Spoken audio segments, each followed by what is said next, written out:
Fala aí pessoal, tudo bem? Bom, conforme você leu no título, a gente vai falar sobre aquela que para mim é a grande sacada do técnico do Flamengo, o Rogério Ceni. É estranho ainda, né? É difícil, toda mudança de técnico implica uma certa adaptação a uma série de coisas, dentre elas as coisas mais simples até, como por exemplo falar o nome do técnico Rogério Ceni, né? O novo técnico do Flamengo, que deu uma entrevista coletiva ontem e eu prometi até na live de secar um pouco mais aquela que eu achei a grande sacada dessa entrevista coletiva, né? Do Rogério Ceni, que é o fato de falar sobre o posicionamento do Bruno Henrique, né? Não foi uma coisa talvez tão batida, né? Após essa entrevista coletiva, mais importante do que outras coisas que ganharam muito mais destaque, na minha modesta opinião, e eu acho que a gente tem que falar sobre isso, né? Que ele falando claramente que pode usar o Bruno Henrique mais centralizado, lá do Gabigol, inclusive quando perguntado se o Gabigol pode jogar com o Pedro, né? Não me lembro quem fez a pergunta, senão falaria aqui, daria o crédito sem problema algum, mas não me lembro quem fez, honestamente, minha memória anda um pouco falha, né? Assim, vale lembrar que Gabigol e Pedro, acho até uma discussão um pouco inócuo às vezes, porque eles jogaram juntos com o Domi também, né? Inclusive naquele jogo em que o Flamengo goleou o Independiente Del Valle por 4-0 no Maracanã, os dois começaram jogando aquela partida, né? Então, honestamente, eu não consigo achar uma grande coisa essa discussão. Assim, eu não acho que vai chegar uma resposta conclusiva.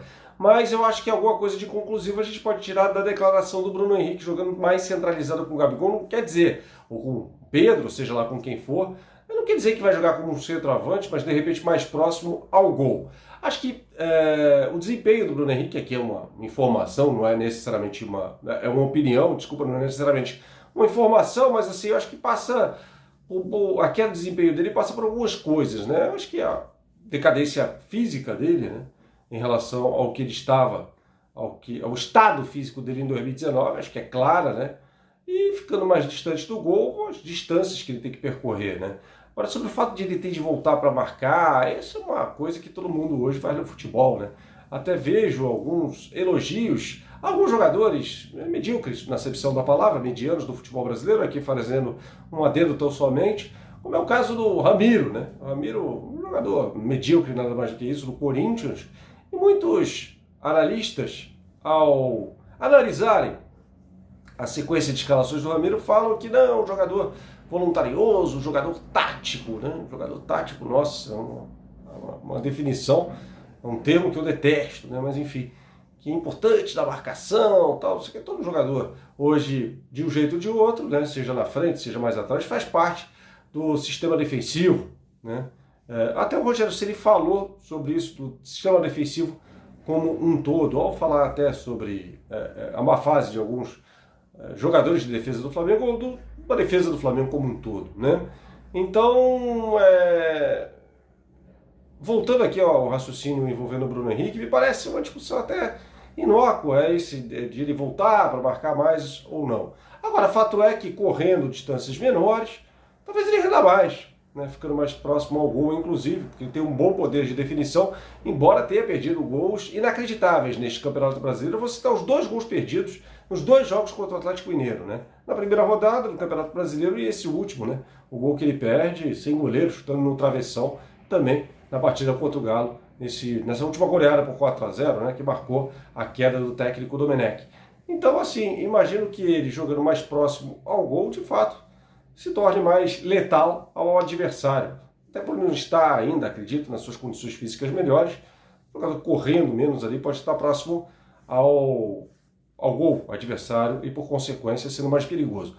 Ele fala, né, que pode jogar com o Arrascaeta aberto pelo lado esquerdo também, tampouco vejo nisso uma grande novidade.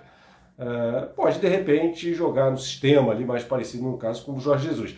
Ele falou sobre 4-2-4, eu tenho uma certa restrição a essa definição de 4-2-4, até porque a gente sabe que essas coisas mudam durante as partidas. O 4-2-4 é um sistema que no futebol brasileiro ele começa a ir por água abaixo nos anos 50, né? Na Copa de 58 o Brasil já não jogava no 4-2-4, o Zagallo deixando de ser um ponta aberto pela esquerda, né? Ajudando na composição do meio campo, ao lado do Zito e do Diego, falando aqui do time da final, tá, gente? O Garrincha, o Pelé, o Vavá adiante. Então, os 4-2-4 é uma coisa muito, digamos, ultrapassada, né, no futebol brasileiro. Futebol mundial como um todo, né? Você pode até ofensivamente, em determinado momento, ali, na sua formação ofensiva, ter um 4-2-4, mas não me parece ser muito razoável a gente falar num esquema fixo como este, tá? Acho que a grande sacada é essa, né? A grande novidade, né? Vou aqui pular as questões de falar com o Zico. Acho que o Rogério Ceni é um cara muito hábil, né? Ele domina muito bem a comunicação. E ele estudou o Flamengo e soube direitinho o que dizer para agradar ali o torcedor, que de repente não tem um senso crítico mais apurado tal, e gosta, se deixa levar para essas coisas. Eu achei interessante isso, até falei certa vez quando o Beckham se apresentou no Real Madrid, vindo do Manchester United em 2003, que ele não falou uma palavra em espanhol na apresentação dele. Acho que o camarada podia fazer um esforço para pelo menos abrir a entrevista falando assim, olha, não falo espanhol em espanhol, pegando ali com o tradutor, sei lá, mas farei o meu possível, alguma coisa assim, sei lá. Acho de bom tom, acho delicado, acho gera empatia ali com o torcedor daquele clube. Então acho que o Rogério fez isso. Mas evidentemente que tomando 3 pancadas, 4 pancadas, isso vai por água abaixo. Isso não sustenta o trabalho. O que sustenta o trabalho é a avaliação no campo, né? E isso, o Rogério, para mim, né, também questão de opinião aqui, é o melhor técnico brasileiro em atividade, né? A gente pode falar do Tite aí e tal, mas dos clubes, vai. É o Rogério Ceni, na minha opinião. É um técnico que se mostrou até adaptável a diversos sistemas no próprio Fortaleza, então é muito difícil você falar qual o sistema favorito do Rogério Ceni. Ele claramente na coletiva expõe que ele vai fazer um sistema que case melhor com os jogadores que ele terá. E isso é perfeitamente normal, compreensível. Por exemplo, no Fortaleza de 2018, quando ele tinha o Gustavo, né, um centroavante pouca qualidade técnica, mas muito eficiente, né, na área, inclusive em bolas altas, pelo menos naquela temporada foi, exigiu um 4-3-3, de repente. Coisa que os últimos jogos do Fortaleza, já há muito tempo sem o Gustavo, né, o time já não tinha mais o 4-3-3, o 4-2-3-1,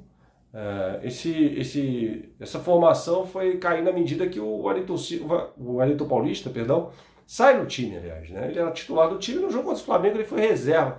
No jogo do primeiro turno, vitória por 2-1 do Flamengo sobre o Fortaleza, ele entrou no lugar do Everson, né? Mas ele ia sendo titular regularmente do time do Fortaleza e sai. O último jogo dele como titular é contra o Santos, no final de setembro. Aí a chavinha vira no jogo contra o Atlético Goianiense, né? Em que o David da Fonseca ele vira um atacante, ele não é um centroavante, até jogava junto com o Hélio, um pouco mais atrás. E depois o sistema vai até mudando, né? Mais próximo ali um 4-4-2, com o David da Fonseca sempre jogando adiante, mas ora com o Yuri César ao lado dele, ora com o Bergson, né? Que chegou recentemente, foi titular inclusive nessa formação no jogo contra o Atlético Paranaense, e por várias vezes mudando ali os caras do meio campo também pelo lado, ora o Ronald, ora o Tinga pelo lado direito, o Romarinho, ora mais pelo lado direito, ora mais por dentro. O Yuri César, ora jogando pelo lado esquerdo, ora um pouco mais centralizado. Então não havia um sistema assim que você pudesse cravar, falar, esse aqui é o time do Rogério Ceni. Eu diria que no início de outubro, no último mês, é um 4-4-2, mas com os jogadores mudando bastante de função no time do Rogério Ceni. Tá bom, pessoal? Muito obrigado aí mais uma vez pela audiência. E lembrando que vai ter live pós-jogo na partida depois do jogo contra o São Paulo, né? Lembrando aqui rapidamente que o Arrascaeta treinou bem, aliás, nesta terça-feira, em relação ao time do São Paulo mesmo, que entrou em campo naquela goleada sobre o Flamengo por 4-1 no Maracanã, com uma alteração só, o Tietchan está fora, o Juanfran deve jogar essa partida, na lateral direita, né? Tem um lateral aí que eu nunca vi nada demais do Juanfran, nunca foi um virtuoso, nunca foi um jogador com uma vocação ofensiva muito clara, né? Era um perfil mais defensivo e esse poder de marcação dele foi caindo à medida do tempo também. Eu não acho um grande lateral, mas enfim, essa deve ser a única mudança do São Paulo em relação àquele time. O Daniel Alves voltando para o time após a suspensão, Gabriel Sara também confirmado na partida.